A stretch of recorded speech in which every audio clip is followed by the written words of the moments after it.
I wanted to ask Professor Flew, this is the question for you. In the records that I've read in my Bible, it shows that there were many witnesses after the resurrection, and yet there were much less denials than there were believers of the resurrection. And I'm saying here, who was the person that said, "Touch me not, for I am not yet ascended to my Father, but go to my brethren and say unto them, I ascend unto my Father and my God and your God." I know this was Mary Magdalene, but the question is, who was talking? Was that Jesus talking to her, or do you think that was she was having a hallucination there? Well, I don't believe there was anyone there, no. You don't believe he was there? No. Why is it you don't believe he was there? Because I regard this sort of thing as practically impossible. For what reason?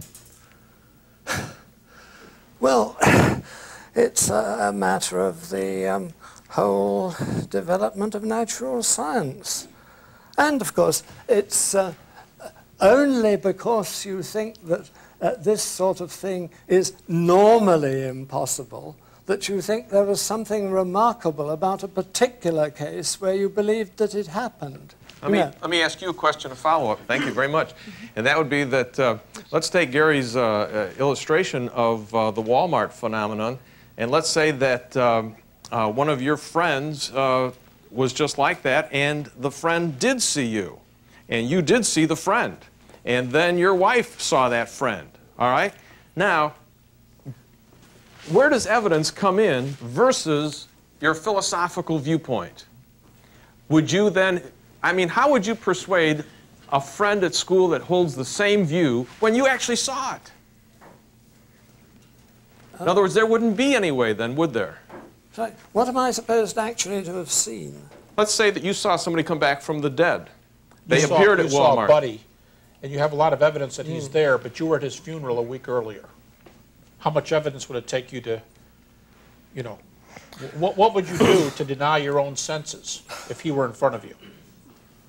If you were in Thomas's shoes? Well, I must say I find it very difficult to answer this question.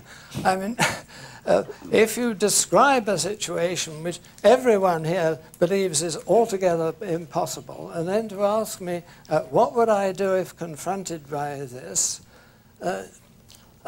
If I were to be confronted by this, I should have to think of an answer. But I cannot at the moment predict what I would do confronted by an absolutely ridiculous and impossible situation, which everyone knows to be ridiculous and impossible. Let's go the other way. Let's say that it did happen. What I'm saying is, can you figure out a way to convince somebody like another Dr. Anthony Flew?